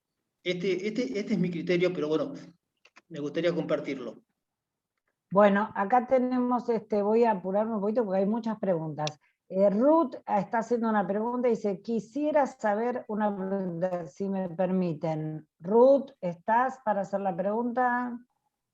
Sí, hola a todos. Yo no soy médica, estoy por invitación del doctor, le agradezco mucho, doctor. Y más que una pregunta, lo que yo quería decirles era, en lo que respecta a mi historia, yo tuve un episodio psiquiátrico hace 11 años, el cual fue bisagra en mi vida, y más que superado y trabajado gracias a profesionales como ustedes, que no nos excluyeron, que dedicaron sus horas, sus días estudiando, entendiendo la mente y considerando que la salud mental también es salud y no tiene que ser un motivo de estigma. Y yo vengo de una familia y con una infancia totalmente vulnerada, donde no tuve las herramientas en su momento, donde mi problemática se hizo ya de más grande, y gracias a la ayuda de ustedes, mi vida claramente tomó otro rumbo. Y más que pregunta era agradecerles a ustedes por esto que tanto hacen, porque yo soy una de esas personas de las que ustedes hoy están hablando. Y puedo hablar y ser la voz de muchas y decir que gracias a ustedes nos podemos curar, podemos salir adelante, ustedes nos brindan herramientas, nos hacen sentir personas, de sujetos de derecho, no objetos, y demostrarnos de que hay un mundo mejor, que no es la base, el bagaje con el que venimos, sino que nosotros podemos formar nuestro futuro en base a las herramientas que todos ustedes, los psiquiatras, psicólogos, acompañantes terapéuticos, etcétera, nos brindan cada vez que están con nosotros. Entonces, era agradecerles que gracias a todo eso pueden hacer que la vida de uno mejore, y yo soy un claro ejemplo de eso. Y no quería dejarlo pasar y agradecerles a ustedes. Bueno, gracias Ruth, hermoso. Gracias, Ruth. Hermoso, Gracias, Ruth. hermoso. Bueno, Por favor, acá también quiere hacer una pregunta Susana Ruberto, ¿sí? ¿Puede ser? Susana, ¿estás? Bueno, Javier, no sé. ¿Quién más? Ana Paula, ¿vos estabas? ¿no? Sí. Sí. Mariano, Mariano Burstein hizo un comentario, no sé si era una pregunta, lo iba a leer después, Marcia, fíjate. Mariano, perdón. Mariano habla de, buenas tardes, doctor Segovia, yo trabajé en La Plata, salí a la calle y nos acercábamos con un equipo a los chicos que estaban en situación de riesgo social. El equipo era heterogéneo, sí, heterogéneo, yo era el único profesional que me acompañaban, los operadores que habían estado en situación de calle también. Sin dudas el dinero era el aliciente, pero pasaban más cosas, al menos 3. La adrenalina por participar de un hecho, el miedo que provocaban a quienes asaltaban, y cuando entra el petizo a los negocios de La Plata, los empleados se aterrorizan y abren la caja solamente, a ver, que es muy largo, abren la caja solamente verle la cara textual, como que abren la caja directamente cuando los ven aparecer en el negocio. El orgullo de confirmar su pertenencia al grupo y a la conciencia acerca de que están haciendo algo ilegal, saben perfectamente la policía los puede detener, pero sin estar presente la variable moral, por llamarla de algún modo. Este es el comentario que hace el doctor, ¿sí? Que esto pasa en La Plata. Otra pregunta ahí de Susana Ruberto. Dice, doctor, ¿qué hacemos cuando somos víctimas de violencia de género? Ahí está Susana, sí. Sí, acá estoy. Sí. Perdón. Hola, Susana. No. Hola, doctor. Adelante, Mire, Susana. Sí. le quería hacer la siguiente pregunta. Yo no soy del área de salud, pero soy del área de educación. Soy magíster en educación y psiconeuroeducadora. Y he visto a lo largo de estos 32 años de experiencia y también trabajando en la Fundación Found Child de Gabriel Arias Uriburu, he visto que detectamos el problema de la violencia, pero nos encontramos con una justicia corrupta que en lugar de detectar al violento, apoya al que tiene más recursos. ¿Y qué hace? Se termina, como la mujer es la de menos recursos por lo general, se le termina cuestionando su maternaje, el niño termina siendo alienado por el violento. Alienado me refiero a manipulado, cooptado, porque como sabemos los violentos tienen doble fachada y muestran a las instituciones la fachada que ellos quieren.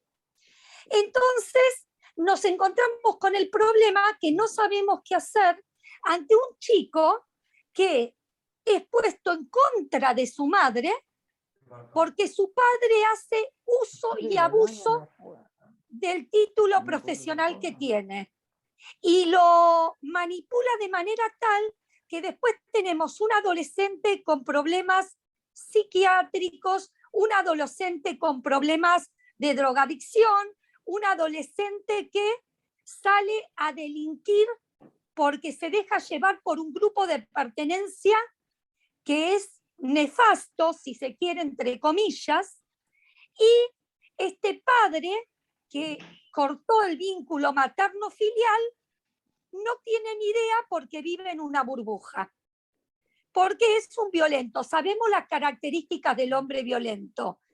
Entonces, ¿cómo hacemos para solucionar esto desde la escuela? Porque no tenemos herramientas, porque tenemos una justicia totalmente patriarcal, y con esto no vengo a hablar del feminismo, sino vengo a hablar de jueces y juezas que no escuchan a las madres. Y entonces no sabemos cómo tomar, cómo intervenir, cómo mostrarle al adolescente de que lo están manipulando. Es muy difícil sacar al adolescente o al niño de la manipulación de un violento.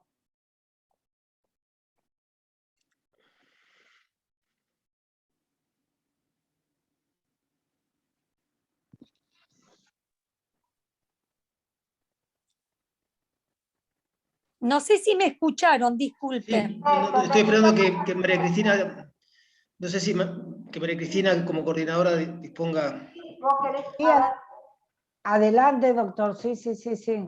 No, un breve comentario. En consonancia con todo un sistema, de lo que yo puedo dar cuenta es de lo siguiente, que lo he transmitido diversidad de veces en distintos espacios, y creo que desde el punto de vista de lo que la licenciada transmitía sobre el sistema judicial, de esto yo puedo dar cuenta, más allá de que obviamente respecto al hombre violento, del hombre violento se puede hablar y se pueden hacer grandes y acentuadas presentaciones, porque es un tema de gravísima repercusión, sobre todo habida cuenta de que los movimientos por la reivindicación de los derechos de la mujer no han logrado hasta acá disminuir el femicidio, ¿cierto? Con lo cual tendríamos que replantearnos la modalidad de la estrategia para terminar con el femicidio, porque me parece que algo no está funcionando en las estrategias contra el hombre violento o para que merme el impacto sobre la vulnerabilidad femenina del hombre violento. Pero perdóneme, doctor, yo voy más allá de eso. Voy a, ¿qué hacemos con el chico o la chica, el adolescente, el niño cooptado? Se entiende cooptado, ¿no? Manipulado por el violento, que por lo general yo veo casos de médicos, psiquiatras, abogados, que hacen uso y abuso de su profesión. Sí, sí. A ver, lo que puedo decir al respecto es que la cooptación psíquica de parte de quien detenta el poder psíquico sobre el sujeto, sea niño, niña o adolescente o mujer, más vulnerable, es un triste fenómeno de la salud mental, entiendo que universal, ¿no es cierto? Ahora, respecto a estrategias, obviamente que la mejor estrategia, como ya es una verdad de perogrullo, es la prevención, y esto, usted es educadora, ¿no es cierto, Adriana? Susana, perdón, usted es educadora.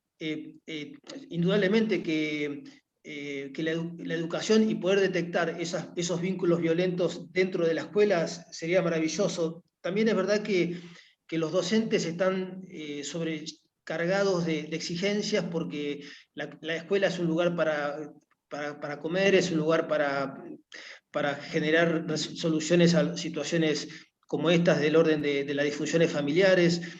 Al final el docente queda muy sobrecargado por exigencias que sobrepasan su rol, ¿no es cierto?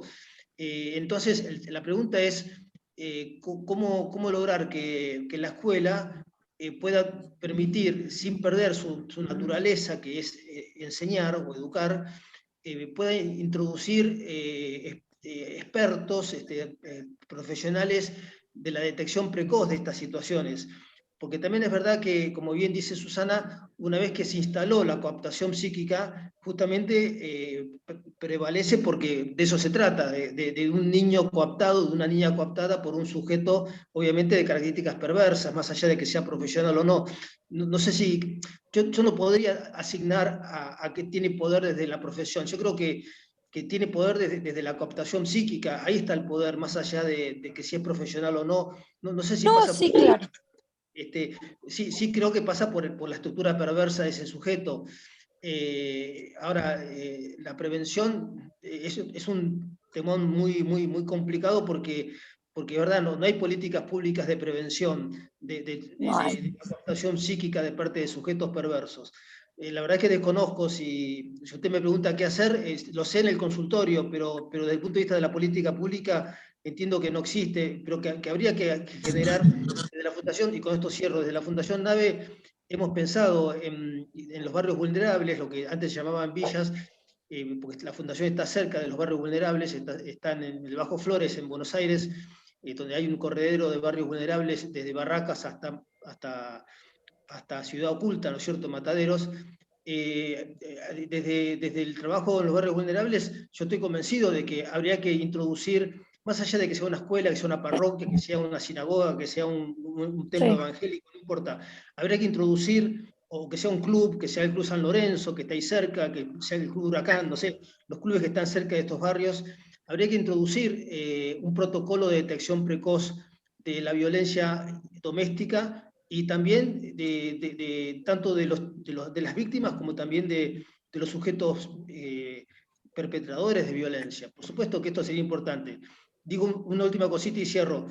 El problema que yo observé trabajando en barrios vulnerables, inclusive con los que se autodenominan curas villeros, el problema más grave es que hay una evitación del problema y uno observa más que se trabaja con adicciones que con este tipo de padecimientos. ¿Por qué? Voy a dar mi punto de vista.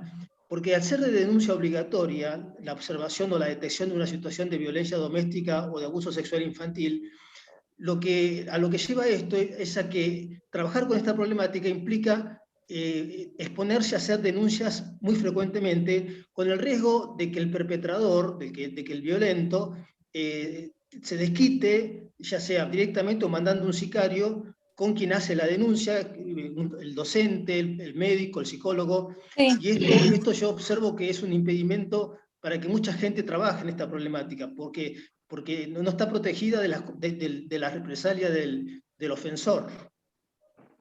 Sí, hay casos en los que vemos abuso de parte de padres y cuando llegamos a la justicia nos dicen que es un invento y que no es verdad, y el violento trata por todos los medios de no llegar a la pericia o a la cámara Gesell o a lo que fuera, porque sabemos que tenemos una justicia patriarcal. Muchas gracias, doctor. Excelente.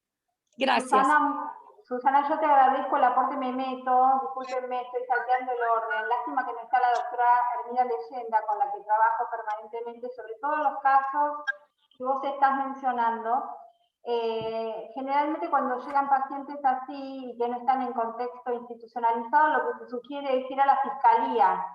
En la fiscalía es donde se hace algunas denuncias, y después creo que hay también, esto me lo vas a poder ayudar, cualquiera de los que han expuesto, hay lugares específicos, OBD, ¿puede ser? La OBD, sí. Donde se hacen esas denuncias y a partir de ahí, según tengan o no recursos, se les asignan abogados y se les asignan profesionales para que sean asistidos, y también se les manda eventualmente, en el caso de abuso sexual, a pediatras en lugares públicos para que sean los chiquitos revisados para detectar si hubo algún tipo de lesión o no. Luego, con el abogado y con los médicos, ya se entra todo en el proceso donde se hace todo el diagnóstico, y ahí es donde se piden las perimetrales cuando hay casos de riesgo hacia las mamás o los chicos, y en caso de avanzar el tema, ya se comienzan con juicios directamente. Así es como lo conocía el doctor Segovia, a través de un caso clínico de una paciente que yo tenía y que había sido víctima de tocamiento por parte del padre, y realmente, bueno, hizo la pericia de una manera maravillosa. No sé si está todavía en el Idaquero también, en el Ida también, lo que la conocí en un lugar a través de todo lo que estaba sucediendo con todo el tema de una chiquita también, a través de una cuestión con el papá, y bueno, se avanza en el caso, después se gana o se pierde. Muchas veces uno tiene la sensación de lo que vos decís, Susana, que hay situaciones turbias ahí detrás de todo lo que está pasando, pero muchas veces uno tiene suerte de encontrarse con gente seria, como en el caso del doctor Segovia, donde con objetividad, y con la doctora Quero también, pueden llegar a buen puerto. Así que depende de la fiscalía que te toque, depende del juzgado que te toque, depende del médico forense que te toque, del perito que te toque, y bueno, todo sigue siendo un poco subjetivo. Pero hay organismos. Pero es muy subjetivo, porque tengo el caso de una chica en Mendoza que fue abusada por su padre y la justicia se la entregó el padre. Hace 4 años que no la ve, que han cortado el vínculo materno-filial. Sí, es así. Conozco también el caso de una, no sé si estamos hablando del mismo caso, es una médica pediatra, el que yo me estoy refiriendo. Bárbaro. Sí, sí, estamos bueno, hablando de la misma de persona. la misma persona. Con lo Marcia. Cual, sí, mi amor, estamos hablando de la misma persona. Pobrecita, qué está injusto, desesperada. ¿no? Qué cosa. Y realmente ahí sí hubo gato encerrado, desgraciadamente. Y la chiquita está separada de su mamá. Bueno, es lo que hablábamos de la subjetividad, ¿no? Y de la honestidad. Que nos falta hablar de la honestidad. Sí. Muy importante lo que dijo el doctor, perdón, con respecto a que haya algún tipo de equipo que pueda llegar a las escuelas y contener a estos docentes que no pueden ver estas situaciones y lograr que el niño tenga un vínculo sano con su madre y con su padre, que es lo que necesita. Exactamente. Gracias, doctor, y gracias, doctora Marcia. Y bueno, hablábamos del mismo caso. Sí, usted. ¿Puedo hablar? Sí, doctor, adelante. Bueno, ha sido muy amplia la exposición, Martín, y yo creo que lo que hablas vos, o sea, esta es otra variante, la del abuso o de meter a los niños en la relación entre el padre y la madre a ver quién gana en la relación de la disputa entre los dos. Y no les importa el niño, les importa su narcisismo en cuanto a lo que quieren ganar. Y esto se da tanto en el hombre como en la mujer. No es que simplemente la mujer es la víctima y el hombre es el victimario, porque si no volvemos a todo este planteo nuevo que hay, que todos los culpables son los hombres, que las mujeres no tienen nada que ver. Tal y cual. Cuando uno ve la familia, se da cuenta que la interacción familiar, cuando están en el sistema de los padres y se introduce uno de los chicos, puede ser manipulado por uno o por otro lado, o sea, es un problema de lealtades.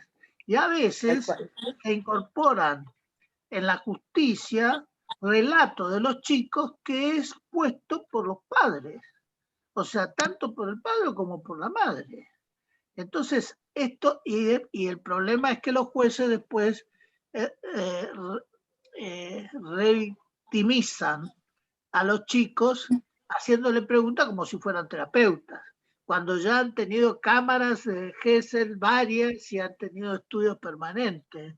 Esto es lo que sucede porque cambian los roles, o sea, el juez no puede estar haciéndole, y el psicólogo no puede decir del otro lado, si estaba tomando un helado es porque estaba chupando el pene del padre.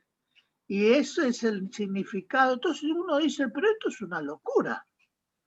Absolutamente. Y aceptado por los jueces. Entonces yo, la verdad que, bueno, estos son los casos de experiencia que uno tiene a lo largo de la vida, pero lo que dice el doctor es lo que yo quiero plantear porque yo también viví esto mucho en el hospital.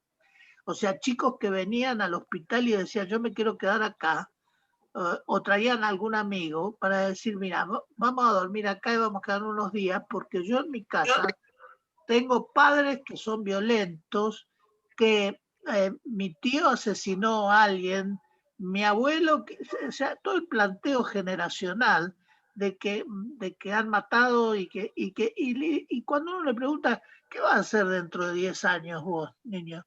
No, dice, yo dentro de 10 años voy a estar muerto. Porque si yo voy a seguir la línea de mis padres, seguro que voy a estar muerto. O sea, y nos encontramos con esto dentro del área de salud mental. ¿Y cómo se puede cambiar una sociedad que está tan lastimada? Porque indudablemente hicimos investigaciones con la doctora Breyer en cuanto casi el 40% de los chicos internados por drogas y producto de psicosis, las familias eran todas familias disfuncionales, de cualquier tipo, o violencia, o abuso, o pelea entre los padres. O sea, no hay una familia funcional. Y entonces lo que decía la doctora de Girona, que del tema de la teoría del apego, es bárbara la teoría del apego. Siempre que hay una madre que la contenga desde el nacimiento y pueda crear un apego seguro, porque la mayoría de estos chicos tienen apegos disfuncionales. Absolutamente. ¿Cómo se hace para curar los mínimos traumas? ¿Quién tiene Eso lo puedo responder yo, paciente, si me permite. No sé quién Sí, está. adelante. Ruth. Ruth, Eso, sí. eso lo superamos cuando personas como ustedes apuestan a nosotros y nos dicen, vos podés, tenés una vida mejor. Gente preparada que nos da herramientas. Entonces se puede. Cuando la gente te extiende una mano y te dice, podés, nosotros nos agarramos de esa mano y sí se puede, porque yo lo viví. Yo lo viví, lo estoy diciendo yo porque yo lo viví. Entonces cuando apuestan a nosotros, nosotros podemos. Entonces cuando no tenemos la ayuda en casa, pero sí la encontramos afuera, podemos ver un mundo mejor. Por eso es importante esta reunión y el carrerón que ustedes tienen, donde a veces la gente, que en un momento dijo la doctora, se prioriza la salud de porque me lastimé o me rompí una pierna, y no se prioriza la salud mental. La salud mental también es salud. Y todo está primero en la cabeza y después está en el físico. Entonces cuando uno apuesta a uno y te dice, quédate tranquila, Ruth, o Pepe, hay un mundo mejor, te voy a brindar estas herramientas para que veas, nosotros podemos ver. Y podemos agarrarnos de ese poquito y podemos hacer muchas cosas. Y otra cosa que voy a aclarar, hay hombres que son muy violentos, pero también hay mujeres que son muy violentas. Los niños no son un objeto, son sujetos de derecho y merecen ser amados por sus madres y por sus padres, o por cualquier persona que los rodee, pero que les brinde amor. Porque son sujetos, que es lo que a veces se olvida. El otro progenitor, la otra parte, son sujetos, no objetos. Sí, Nada más. Ruth, yo te Gracias. agradezco porque vos fuiste una elegida, porque de alguna manera encontraste gente que te dé la mano, porque no todos los profesionales son capaces de perder esa distancia entre el paciente y el profesional, porque a lo mejor su técnica terapéutica no le permite ese acercamiento para decirle, yo te doy la mano, te doy mi corazón, te doy mi cuerpo y te voy a ayudar permanentemente a salir de esta situación. Bueno, menos mal que has encontrado esto. Pero Perdón. Sí. Perdón. Me gustaría decir un comentario, porque me tengo que ir justo, la verdad que me tengo que retirar, agradezco nuevamente, pero me gustaría hacer un comentario justamente por lo que dijo Ruth, por lo que dijo anteriormente. Primero te agradezco un montón porque es súper valiosa tu experiencia y nos sirve y nos nutre muchísimo como profesionales, a nosotros también. Y otra cosa que me parece muy importante es lo que hablaste hace un ratito, cuando la primera vez que hablaste sobre el estigma, que eso es súper importante. Tenemos que hablar con los pacientes, con la sociedad sobre el estigma, que significa cualquier patología o enfermedad o lo que se hable sobre salud mental, porque eso hace que muchos pacientes no vengan a consultar, o inclusive ahora que estamos hablando de niños, que los padres o familiares o conocidos no los lleven a un psiquiatra, a un psicólogo, o que asistan a un lugar de salud mental por el estigma que significa eso. Entonces, eso me parece súper importante, el tema de que se hable sobre el tema, de que vos lo expongas, y dijiste anteriormente la palabra estigma, que a mí me parece súper importante, de que lo tengamos que charlar y tengamos que sacar ese estigma del medio para que los pacientes puedan acudir y puedan tener, digamos, la asistencia que se merecen y que necesitan, y que muchas veces por este estigma y por este miedo, por el qué van a decir qué van a decir de mí si me ven entrando a un hospital psiquiátrico o a un consultorio, o si voy al psiquiatra, la gente no dice que va al psiquiatra, le cuesta decir que va al psicólogo, imagínense lo que es decir va al psiquiatra, como diciendo que esto es un problema, o si voy al psiquiatra estoy loco. El diagnóstico es súper importante, el diagnóstico es súper importante, entender que una persona tiene un diagnóstico, la gente te dice, tengo alivio de saber esto, que no solamente me pueden acompañar en un diagnóstico con un tratamiento, sino con el acompañamiento desde lo humano también y desde un equipo, y eso es hiper importante, y la verdad que te agradezco un montón por decirlo. Por favor, Bueno, ustedes. Y realmente bueno. tuve un psiquiatra internada en un psiquiátrico, no, 2 semanas. Y todo yo, sirvió, perdón, y todo. perdón. Sí, Ruth, doctor. habla. Ruth, para Ruth hay muchísimos cariños y felicitaciones y excelente presentación. Mucho para pensar, gracias. Emocionante tu aporte, Ruth. Cariños, Ruth, para Ruth. Se transmite una experiencia excelente. Después hay que revisar los criterios de internación de acuerdo con como dice el doctor. Pues no sé, ¿alguien quiere hacer más preguntitas? La doctora Quero quería hablar. Yo tenía ganas, bueno, la verdad que cuando quise hacer una pregunta, después de vino la conversación en un montón de cosas muy interesantes. Gracias a los tres, me encantó escucharlos. Un comentario primero, no, voy a hacerle una pregunta a Martín, que algo hemos hablado. Últimamente hemos visto algunas sentencias, Martín, creo que estás al tanto, sobre niñas, en este caso especial una niña que ha sido abusada por su padre. 2 características de una sentencia de la semana pasada. Primero, que tardó 8 años. El tema empezó cuando la niña tenía 4 y ahora tiene 12 o 3 y ahora tiene 11. 8 años para la sentencia. Y la segunda fue 3 años con prisión en suspenso y creo que tenía que dar 10 litros de leche por año a un comedor. Al lado de eso encontramos, fue tipificado abuso sexual agravado por el vínculo. Al lado de eso encontramos sentencias por el mismo delito de 15 años de prisión con condena efectiva. Yo te quería preguntar, Martín, ¿qué pensás acerca de este desequilibrio aparente, o no sé cómo llamarlo, de las sentencias como respuesta de una institución social a una manifestación de violencia social? Quería saber tu opinión. Sí. A ver, yo tengo un registro del comportamiento del fuero penal criminal y correccional de adultos, ¿no es cierto? No el fuero penal juvenil, sino el fuero penal de adultos, que no es muy halagüeña, ¿no? Y creo que en esto compartimos criterios, ¿no es cierto? Creo, ya yo, para decirte como te conocemos en la intimidad, digamos, ¿no? Sí.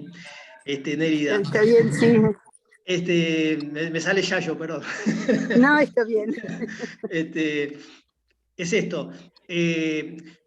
Una experiencia, pero cotidiana, bueno, ya ahora me jubilé del cuerpo médico, pero es cotidiana del cuerpo médico forense, que es la siguiente. Vienen las niñas, vienen los niños, vienen las y los adolescentes, que son las víctimas de una situación presuntamente altamente violenta, y el sistema penal de adultos está tan centrado en investigar al imputado, ¿no es cierto? Está tan centrado en poner todo su acento en reconocer las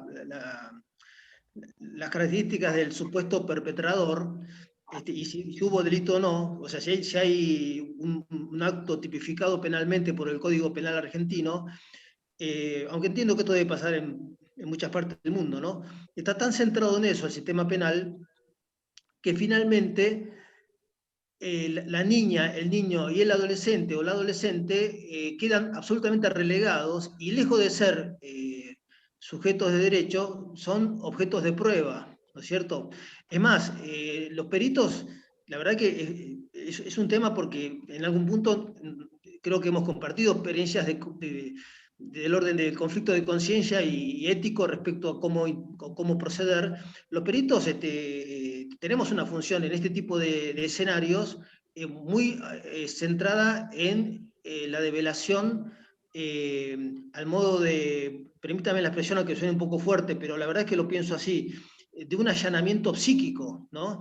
En vez de ser el allanamiento, no sé, de una finca que supuestamente hay, ¿no es cierto?, hay estupefacientes, a nosotros nos piden que hagamos un allanamiento psíquico de las víctimas para ver si hay estigmas de haber sido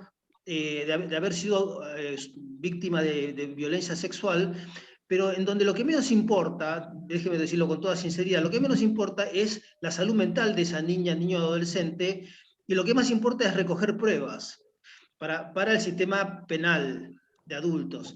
Entonces, ahí siempre se nos da la necesidad de tener que hacer un forzamiento de la situación, a veces llamando por teléfono a la fiscalía y diciendo, pero esta nena necesita tratamiento, está bien, la función pericial correcto, pero hace falta un tratamiento.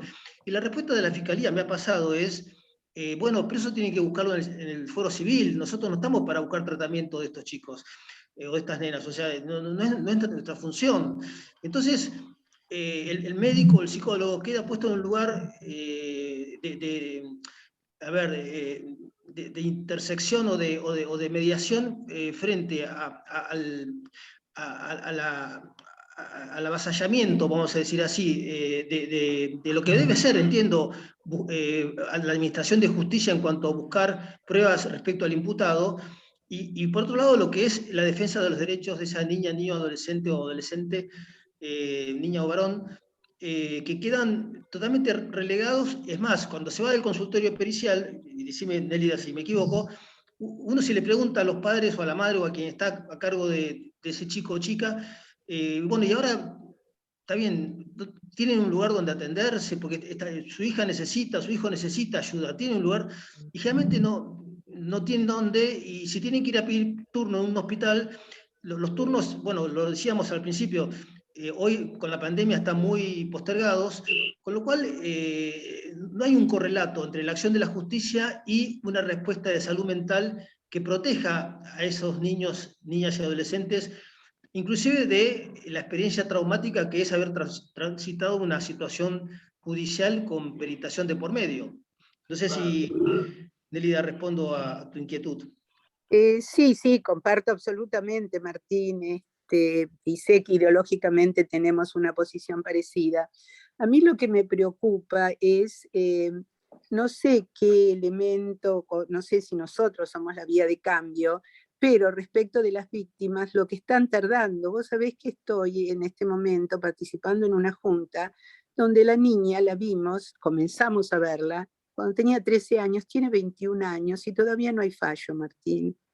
Y a mí me parece que si nosotros queremos erradicar la violencia de la sociedad, tenemos que empezar por no ser cómplices ni naturalizar y esperar de que todas esas instancias institucionales no naturalicen ni se hagan las osas respecto, no sé cómo decirlo, ignoren estos. No vamos a poder hacer nunca nada respecto a estos fenómenos de violencia. Y estoy muy preocupada porque veo que esto cada vez se alarga más y aparte el tema de las condenas muy disímiles por el mismo delito, condenas totalmente disímiles, como que a veces hay que esperar a delinquir para ver qué me toca porque me conviene alguno, porque la pena es más conveniente. Y me parece una degradación social grave. Seguro. Es una opinión, Nélida, ¿no? Nélida, eso creo que lo que estás diciendo con toda certeza, con toda claridad, se puede extender a diversidad de delitos. O sea, es verdad que la justicia es totalmente, casi diría arbitraria, en cuanto a la pena respecto al mismo delito, según qué juez toca, en qué contexto, quién es el imputado o la imputada. Es decir, desconocemos la aplicación, digamos, la administración de justicia en un punto es totalmente caprichosa, vamos a decir así, ¿no? Depende del tribunal que tiene competencia, ¿no? Sí. Gracias, Martín. Beso. Beso. Yo no sé si ya es la hora, pero yo quería decir otra palabra más con respecto a Martín. Sí, doctor. Adelante. Gracias. De lo que Martín hablaba con respecto al tema de las conductas antisociales. Si nosotros hablamos de personalidad, lo hablamos después de los 18 años. En cambio, en la conducta antisocial, hablamos por debajo de los 18 años y en chicos mucho más jóvenes. O sea, ¿cómo se hace para sostener un chico que ha realizado un homicidio? ¿Cuáles serían los estamentos que lo podrían contener? Porque esto de hacer una terapia una vez por semana o 2 veces por semana, eso no sirve para nada. Entonces, o sea, yo creo que se tendrían que existir estamentos donde eso, bueno, si el chico se podría recuperar, pero establezcamos una institución, un lugar, porque ahora están con el tema de que si uno institucionaliza mucho tiempo, lo secuestramos al chico y le hacemos mal. Pero a veces hay chicos que no tienen ni familia, o la familia es altamente complicada y con serios problemas. Entonces, es como rearmar un niño que ha sufrido traumas permanentes en su cerebro. Eso lo explicó recién muy interesantemente Eva. Si querés aportar algo, Eva, porque vos estabas hablando de la vulnerabilidad cerebral y de los cambios en la formación del cerebro en función del trauma psíquico, porque eso explicaría ciertas situaciones que podrían ser irreversibles. ¿Querés comentar algo,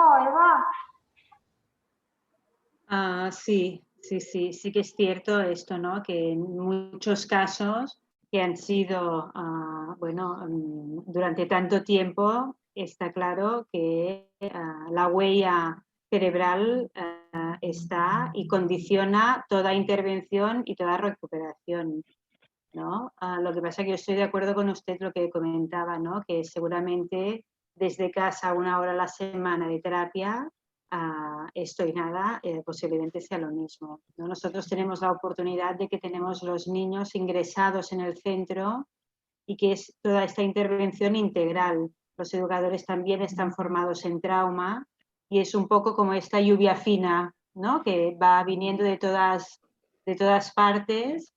Intervienen los educadores, interviene la psicóloga, interviene la psiquiatra y poco a poco se intenta hacer conciencia y cómo recuperar o que se abran otros canales, ¿no? Neuronales y que puedan, pues de alguna manera, ser más funcionales. Pero es muy complicado igualmente. Eva, ¿han hecho una evaluación? ¿Han hecho una investigación respecto de cuántos de esos chicos se recuperan? No. Esto es una cosa que con la doctora Susan Mouzo lo tenemos en cartera. Porque ahora ya hace 4 años que estamos funcionando y un poco, pues bueno, tenemos ganas de poderlo evaluar, ¿no? Y de poder comprobar si realmente esto que nosotros apuntamos puede tener alguna base científica, ¿no? Que lo pueda apoyar. No, indudablemente los científicos, yo digo la recuperación del trauma tan temprano, de los diversos traumas tan tempranos. Es difícil. Es lo que comentaba, que en algunos casos, hay algunos casos que realmente no hemos podido hacer nada, ¿no? Que hay unas pequeñas mejoras, pero ves que nada. En otros casos sí que vemos que hay una pequeña mejora y que cada vez más son funcionales, ¿no? Que hay cosas que pueden aprender, que a lo mejor a nivel cerebral pues no les sale, ¿no? Pero que pueden aprender a hacer algunos comportamientos y esto les permite pues ser funcionales, ¿no? En el día a día. Muy bien. Es verdad. ¿Y le puedo decir lo último, si puedo? Sí, mi amor, sí, por supuesto. Respondiendo a las preguntas, yo como paciente que fui y que soy, porque yo tengo a mi psiquiatra y mi psicóloga y tengo una vida totalmente plena y absoluta. Trabajo, crío a mis 2 hijos, tengo emprendimiento personal, soy jugadora de hockey, tengo amigas, tengo una vida total plena y absoluta. Lo que me pasó no impidió nada en mi vida. Simplemente lo único que necesitaba era la ayuda que no tenía en mi casa, que la tuve afuera, que fue gracias a los profesionales. Por lo menos en mi caso me recuperé y salí adelante y soy una persona común y corriente, con problemas como todo el mundo. Entonces, estigmatizar la salud mental, no, porque también es salud y todos tenemos problemas. Lo que pasa es que a veces no todo el mundo los dice. Ese también es otro punto. Pero yo, repito, como paciente salí adelante y tengo una vida normal.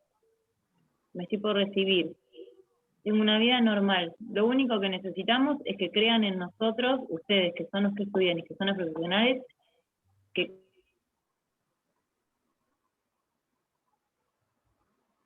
Ay, se fue, quedó congelada la imagen. Qué lástima.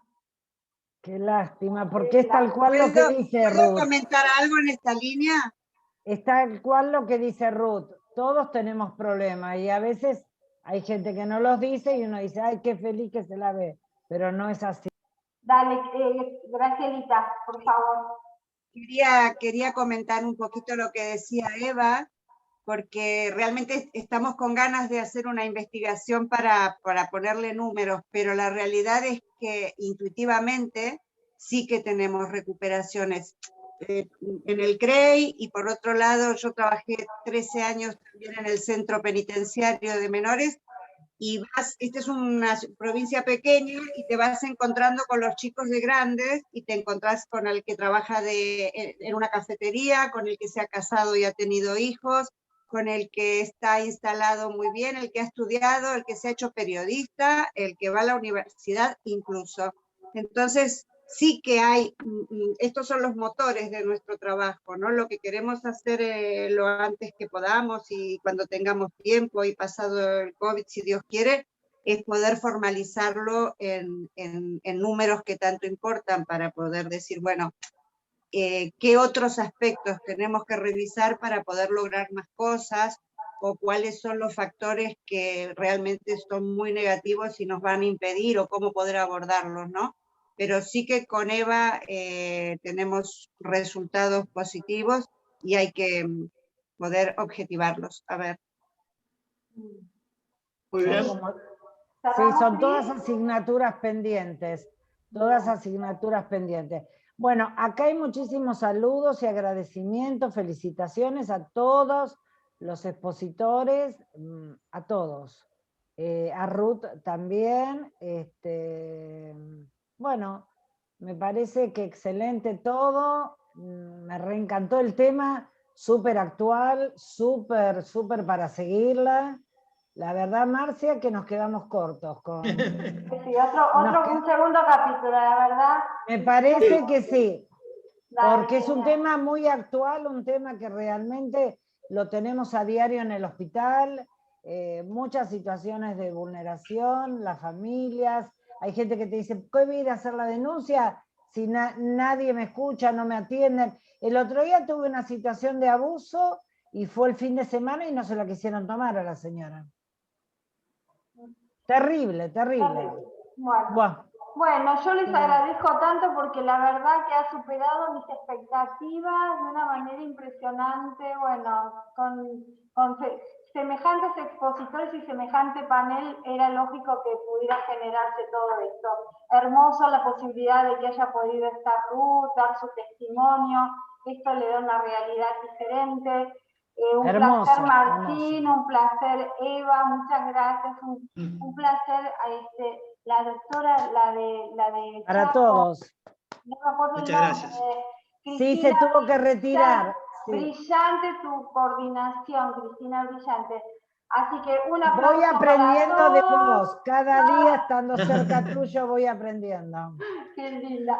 Bueno, La muchas semana gracias. que viene a ustedes los esperamos con un caso clínico de unas médicas de internación de nuestro hospital, la doctora Escolar y la doctora Gertz van a presentar unos casos relacionados con esquizofrenia y trastorno obsesivo compulsivo. Son 2 casos con 2 viñetas muy interesantes, así que los invitamos a seguir participando a todos. Muchas gracias. Eva, un placer. Un placer, Eva, muchas gracias. Martín, Doctor, muchas gracias a Quiero mucho ustedes. y fue una oportunidad hermosa de compartir. Gracias por todo. Hermoso. Gracias. Igualmente. Gracias. Muy lindo, gracias a todos. Beso al cabeza. Beso, doctor. Gracias a todos. Grande el doctor, gracias. Adiós. Gracias.